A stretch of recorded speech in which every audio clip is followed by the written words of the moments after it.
جو اللہ کو راضی کر کر کے مرے، جو اللہ پاک کو راضی کر کر کے مرے، جو اللہ پاک کو راضی کر کر کے مرے، جب وہ مریں گے تو ان کو اللہ سے مل کے کتنا مزہ آئے گا۔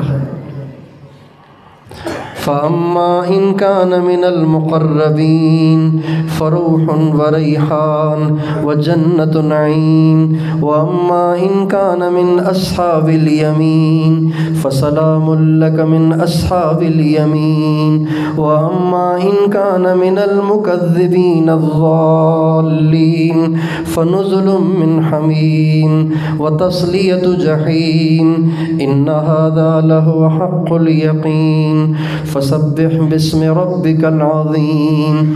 اگر وہ ایسا بندہ ہے جو بھاگ بھاگ کے نیکیاں کرتا تھا، کبھی وہ اللہ کو ناراض نہیں کرتا تھا، ہمیشہ اللہ کو راضی کرنا اس کی زندگی کا مقصد بنا ہوا تھا، اللہ فرما رہے ہیں جب وہ آئے گا تو اس کے ایسی مہمانی ہوگی، ایسی مہمانی ہوگی، ایسی مہمانی ہوگی جو کبھی اس نے سوچی بھی نہ ہوگی۔ اور اگر وہ درمیانے درجے کا دیندار ہوگا، درمیانے درجے کا نیک ہوگا تو وہ بھی بہت اچھے طریقے سے رہے گا، اس کی مہمانی بھی بڑی اچھی ہوگی۔ لیکن اگر وہ جھٹلانے والا ہوا، راستے سے ہٹا ہوا تو اس کی مہمانی جہنم کے کھولتے ہوئے پانی سے ہوگی۔